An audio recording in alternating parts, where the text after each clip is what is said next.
Gracias a ti por estar con nosotros. Saber para servir. El día de hoy, queridos amigos, en este programa que me tomo la libertad de autoinvitarme, hemos titulado nuestro tema Preceptos o Encuentro. Y me gustaría, si tú me lo permites, iniciar con una pregunta. ¿Qué significa para ti la religión? ¿Es un conjunto de normas, dogmas, preceptos? ¿O es un espacio de encuentro? Es un espacio de experiencia, de vivencia de Dios en y para tu vida. ¿Qué significa para ti? Me parece que es una pregunta importante que nos debemos plantear, porque muchas personas se quejan hoy de que grandes masas, casi podría yo decir, se alejan cada día más del encuentro con sus propias tradiciones. Los templos, las iglesias parecen ir quedando vacías. ¿A qué se deberá? Y yo creo que en parte eso se debe a que no hemos alcanzado a comprender bien a bien lo que religión significa. La palabra religión viene del latín religare, que quiere decir volverse a unir, volverse a encontrar. Obviamente que cuando el concepto de religión se convierte en religión de preceptos, dogmas, mandamientos, inclusive me atrevería yo a decir en una religión de juicios. Creo que cualquiera de nosotros, sin duda alguna, pensándose las cosas bien, tendería a alejarse. Pero si religión, la palabra misma significa volver a unir, volver a ligar las cosas, pues tal vez hemos perdido el camino para comprender que religión es más que todo una experiencia de encuentro. Nos tendríamos que preguntar en esta situación que hoy vivimos, con tantas y tantas personas alejándose de las diferentes tradiciones que existen, no solo de una religión o de otra, sino de varias y de muchas. Nos tendríamos que preguntar, ¿cómo fue que en algún momento la situación era al revés? Cada vez un mayor número de personas se acercaban a la religión. Y en este caso puedo hablar desde lo que yo conozco, que es mi propia religión, la religión cristiana, específicamente soy católica. ¿Qué fue lo que hizo posible que se convirtiera en una religión dominante en un imperio que durante siglos había tenido como prioridad el paganismo?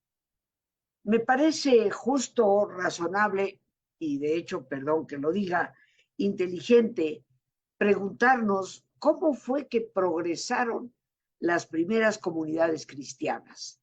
Tendríamos que situarnos de entrada en el recuerdo de que los cristianos eran muy pocos, 12 directamente apóstoles, ya que Judas fue reemplazado, y esos 12, hablando, dialogando con otros, fueron incrementando los números, pero podríamos decir que durante lo que fue el primer siglo y tal vez parte del segundo siglo, del año 100 al año 200, las comunidades cristianas eran relativamente pequeñas.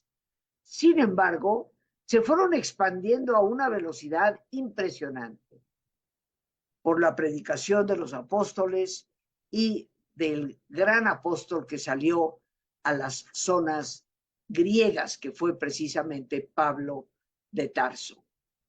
San Pablo llevó el nuevo mensaje de la buena noticia, porque eso es lo que quiere decir evangelio, buena noticia.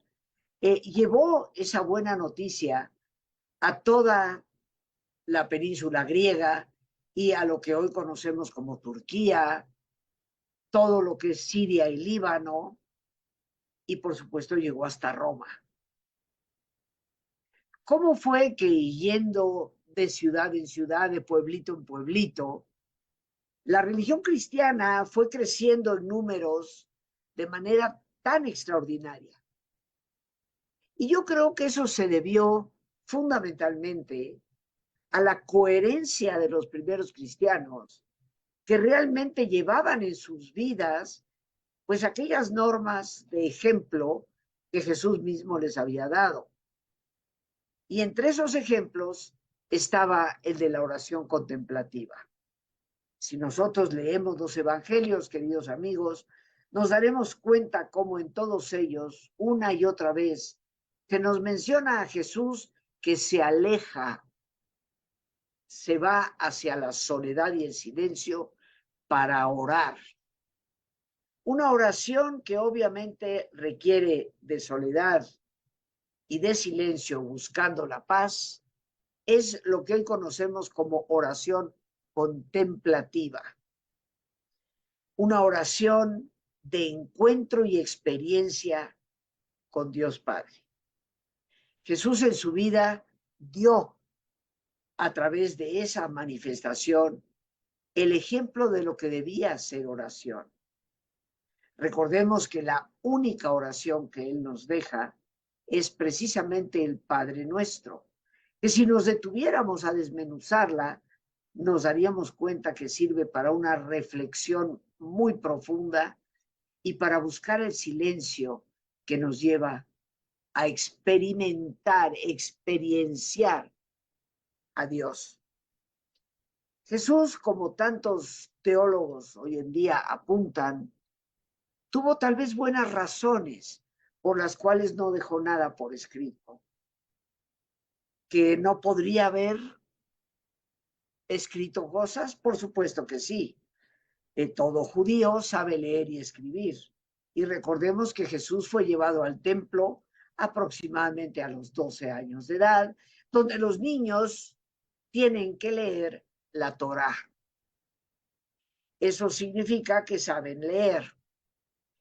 Indiscutiblemente que podría haber escrito, pero dejó el escrito más importante, el testimonio de su propia vida, la coherencia de su propia vida.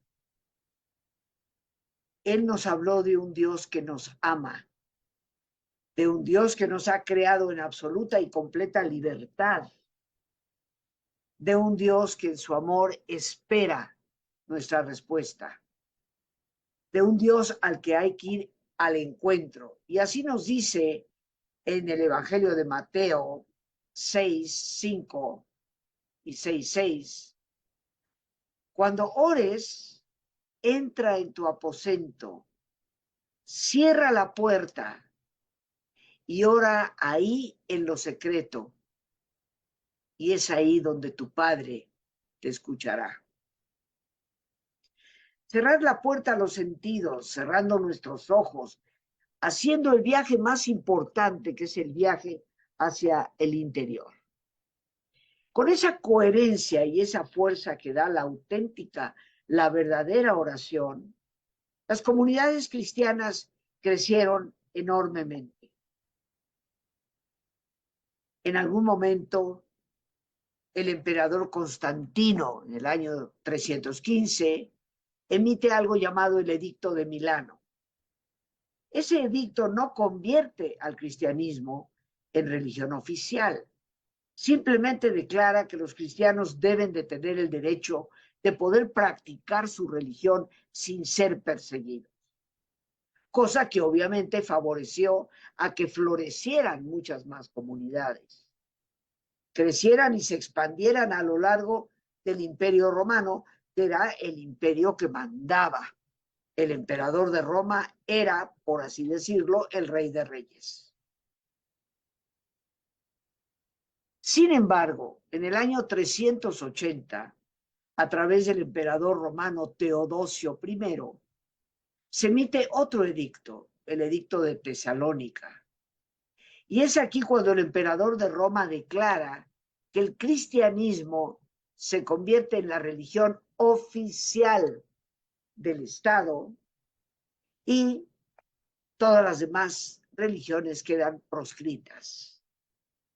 Esto, queridos amigos, fue muy desafortunado, porque el poder corrompe y la unión entre Estado e Iglesia nunca ha sido una buena idea. Nos encontramos entonces con el poder que van adquiriendo los obispos y las barbaridades que algunos de ellos empiezan a cometer, alejándose por completo del ejemplo vivo de Cristo. Y tenemos así una muestra triste, desafortunada, en el año 415, en que el obispo de Alejandría, Cirilo, pues instiga a las hordas cristianas a que maten a los paganos y a los judíos. Los judíos y los cristianos habían convivido perfectamente bien. Para los judíos el cristianismo era una secta de su propia religión. Tal vez en esos primeros años en que los apóstoles vivían aún en Jerusalén, las autoridades eclesiales querían sofocar el movimiento. Pero al cabo de unos cuantos años y más, cuando en el año 70 Roma destruye por completo el gran templo de Jerusalén, el judaísmo dejó de perseguir a los cristianos, dejó de buscarlos para aniquilarlos y los consideró simplemente judíos descarriados, por así decirlo. Pero convivieron en santa paz durante prácticamente 300 años. Es a partir de esos finales del siglo IV que se empieza a generar esta animadversión. Y personas como Cirilo de Alejandría, muy vergonzosamente llamado San Cirilo, que creo que de santo no tenía nada, empezaron a ir en contra del mismo ejemplo que Jesús había dado. Jesús, que nunca levantó la mano en contra de nadie, que se dejó apresar en aquel jardín de Getsemaní sin lastimar a ninguno de los soldados. La Iglesia, a través del poder que el imperio empieza a otorgarle, empieza a estructurarse, tristemente calcando, porque no lo puedo llamar de otra manera, el esquema de poder y de autoridad que existía en el imperio. Un emperador a la cabeza, rodeado de un senado, ya que en aquel entonces no tenía mayor poder, para después ir en cascada y el ciudadano romano en la parte baja de la pirámide y por debajo de la pirámide la enorme cantidad de esclavos que los romanos tenían por las conquistas que habían realizado. Se construye pues una iglesia que se va tristemente abocando cada vez más a manejar el poder y que va a constituir una serie de regulaciones que nunca fueron realmente impuestas por Jesús. Obviamente, queridos amigos, porque yo no solamente soy católica practicante y creo en mi iglesia. Sin embargo, hay que reconocer los errores cometidos en la historia y también reconocer la necesidad de estructura para que un movimiento sea unido, sea cohesivo, capaz de transmitir un verdadero mensaje, tiene que tener normas y regulaciones, porque si no, la falta de orden hace que no se pueda realmente llevar a cabo la predicación de un mensaje coherente y unificado. A lo largo de esa historia donde la Iglesia fue tomando cada vez mayor poder, y muy particularmente por ahí del año 425-427, en que el gran Atila, el Huno, el líder más temido dentro de lo que los romanos llamaban los bárbaros, que eran todas las tribus del norte de Europa, Atila el Uno, el azote de Dios se le solía llamar, pues entra a la península itálica y baja hasta llegar a las afueras de Roma. Bien, se sabía que la única intención era saquear la ciudad, violar, matar y después volverse a retirar. En aquel entonces el Papa, líder de la Iglesia, era el Papa León I, conocido hoy en día como León Magno. Históricamente, porque esto no es leyenda, el Papa sale de las murallas de Roma y camina acompañado de otro sacerdote al campamento de Atila. Y pasa con él buena parte de la noche conversando. Misteriosamente, al día siguiente, el Papa ya ha regresado al Vaticano, que en aquel entonces los papas pues no vivían en lo que hoy conocemos como Vaticano, tenían la Basílica de San Juan de Letrán, donde ellos habitaban. Atila recoge sus bártulos y se aleja de Roma. Nunca entró en la ciudad, nunca la saqueó. ¿Qué conversación se llevó a cabo? No lo sabemos, pero lo que sí sabemos es que el resultado fue la idolatría por parte del pueblo romano hacia el Papa León Magno. Les había salvado el pellejo y adicionalmente todos sus bienes. Esto le va dando al papado un poder extraordinario. Y conforme el imperio de Roma se va desmoronando, ya que para el año 476 Roma, la parte occidental del imperio, todo lo que conocemos como Europa, Italia, hasta algunos países del norte, deja de existir el dominio del imperio y se queda únicamente Bizancio, que es el imperio romano del este, con capital en Constantinopla. Pero a partir de este vacío enorme que el imperio deja en Occidente, la Iglesia va cobrando cada vez mayor poder.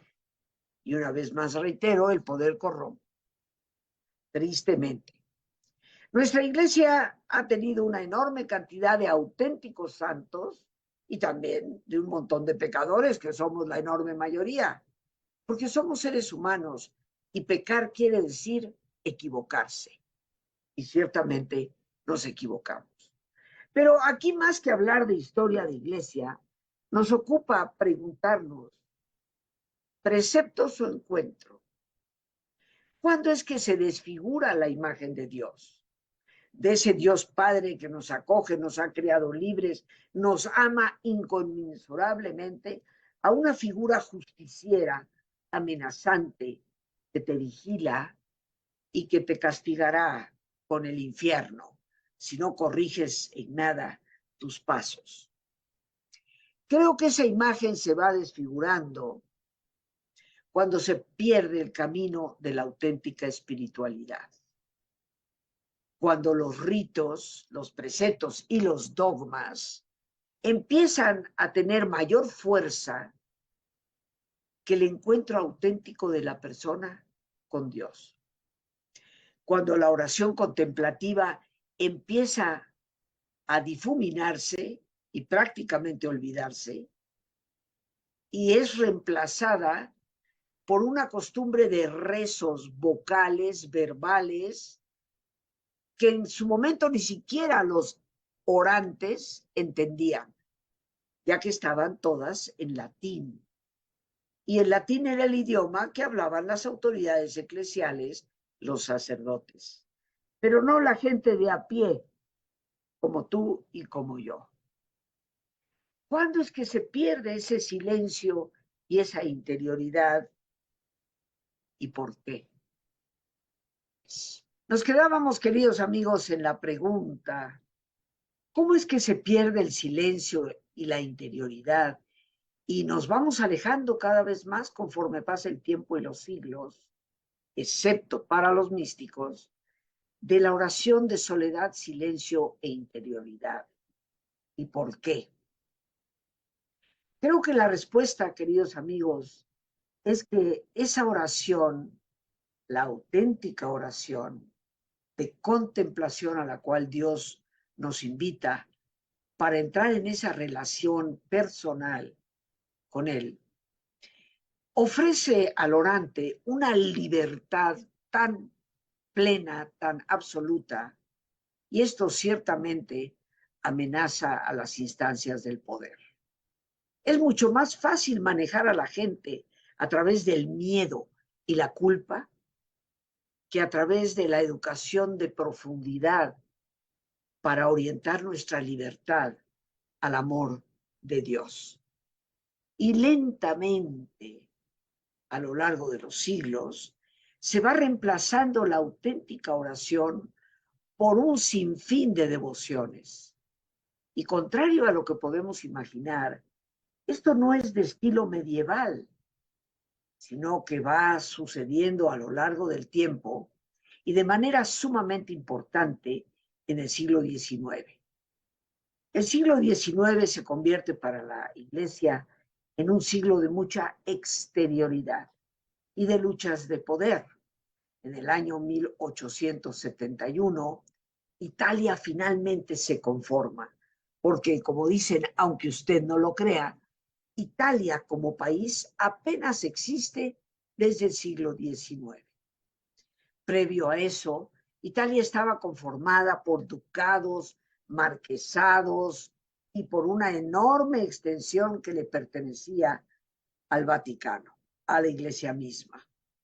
En el siglo XIX, los italianos reclaman, y esto hace que el Papa Pío IX pues procure un fundamentalismo cada vez más radical, no quiere reconocer la formación de Italia como país, pierde una enorme cantidad de territorios, se queda exclusivamente con lo que conocemos como Ciudad del Vaticano, que sigue ahí estando hasta hoy, y algunas basílicas e iglesias a lo largo del territorio. Y esto va exacerbando una continua creación y fomento de devociones exteriores. Una exterioridad que nos va alejando de la oración auténtica. Pero el hecho es, queridos amigos, que aún para apreciar lo exterior necesitamos de interioridad. Tristemente, para muchas personas es más importante saber de Dios que encontrarse con Dios. Y la teología dogmática nos va llenando de ritos y de creencias que tal vez no son lo más importante de la práctica auténticamente religiosa. Yo creo que necesitamos regresar al sentido auténtico de la oración y de encuentro personal con Dios. Y quiero aprovechar esta oportunidad para invitarte, ya que los próximos días voy a tener el enorme gusto, alegría y privilegio de compartir con ustedes un retiro en la Casa de Oración Maranatá, en Valle de Bravo. Un retiro titulado Saber orar y con quién. Una experiencia de encuentro desde nuestra propia interioridad, que nos abre precisamente a esa relación que libera, a esa relación que se destiñe por completo de miedos y de culpas y que se convierte en el Dios que nos resucita desde dentro para ser personas auténticas, coherentes, amorosas y libres. Ojalá me brindes el privilegio de poder servirte. Para informes puedes comunicarte al 55 37 32 91 04. Te lo repito con todo gusto, 55 37 32 91 04. Este retiro obviamente es presencial y ahí nos reuniremos. El cupo es muy limitado, ya que estamos sujetos al número de habitaciones que esta casa de oración nos facilita. Un retiro que nos lleva a conocer los diferentes caminos de oración para poder penetrar en esa que implica saber estar con nosotros mismos en la ruta del autoconocimiento, saber hacer auténtico silencio, no solamente de los ruidos exteriores, sino también de la enorme cantidad de ruido que nuestra mente nos proporciona, y acercarnos a un Dios que nos ama. Como bien decía Teresa de Jesús, la oración no consiste en pensar mucho, sino en amar mucho. Cuando regresemos auténticamente a esa oración de silencio, de la cual Jesús mismo nos dio vivo ejemplo, nos daremos cuenta de la importancia de religarnos con esa fuente que emana y corre, como diría Juan de la Cruz. Todos los místicos son libres. Por eso a las autoridades les resultan a veces peligrosos. Pero son ellos los que a través de su experiencia nos guían en el camino de la oración. Ojalá me permitas compartiendo contigo desde los grandes místicos este camino que podemos recorrer juntos. Una experiencia maravillosa en un sitio maravilloso. Descubramos ese trato de amistad, ese Dios del consuelo, como diría el gran maestro Eckhart en el siglo XII. Un Dios que llora con nosotros, ríe con nosotros, duele con nosotros y nos abraza y sostiene, aún en nuestros peores errores. Hay que volver a redescubrirlo y comprenderemos el verdadero sentido de lo que es religarnos. Por hoy, las gracias a Dios por este espacio que me permite compartir. Gracias a nuestra productora Lorena Sánchez y a ti, el más importante de todos. Una vez más, gracias, muchas gracias por tu paciencia al escucharme y por ayudarme siempre a crecer contigo. Que Dios te bendiga.